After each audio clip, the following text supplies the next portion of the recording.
In this pencast, we're going to talk about empirical and molecular formulas. Now, we did one in the PowerPoint that was a little bit easier, so this one's going to be a little more challenging. So we're going to first remember take the percents and convert them to grams, assuming that we have a 100-gram sample.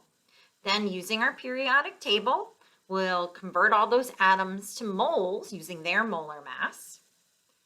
And then we're going to find the ratio, that smallest, by dividing by the smallest whole number. Now, this is where things are going to get interesting in this particular example. And then once we find that smallest whole number once we find that whole number ratio, we then have our empirical formula. So here we have, I'm going to convert all those percents to grams for carbon, for the hydrogen in the problem, for the nitrogen in the problem, and for the oxygen. You always start with those percents every time. We're going to ignore that molar mass part until later. Okay, so then I'm going to use the periodic table and find carbon's molar mass from my periodic table, hydrogens, and again, different periodic tables will go out a different number of decimal places, and that's okay. Nitrogen's molar mass, okay. And finally, oxygen's molar mass. Now I'm just going to do all of those little divisions to get my mole values.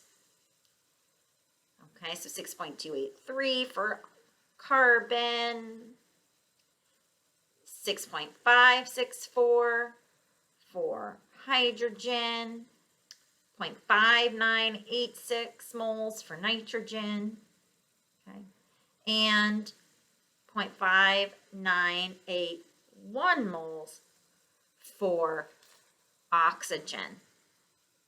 So then dividing all of these by the smallest moles, which is going to be that 0.5981, I always keep a bunch of digits around, and you'll see why in a moment.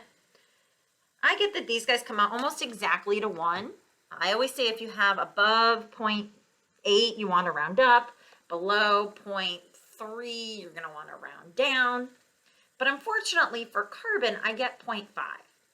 And if that happens to you, you get a 0.5, you can't just round. What you want to do instead to get your whole number ratio is multiply by a number, in this case 2, because that's the smallest whole number that will get you your whole number ratio, which was going to be C21, H22, N2, and O2.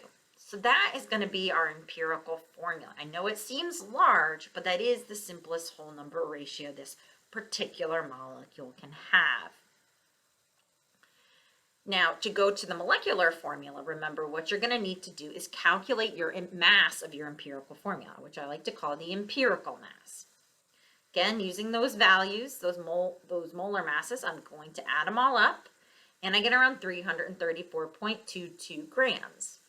Which you can see, since the molecular formula's mass and the problem was 334 as well, that means the empirical is equal to the molecular formula, so you don't need to do any multiplying by any values. So I hope this more complicated example helps you to see all of the aspects of empirical and molecular formula calculation.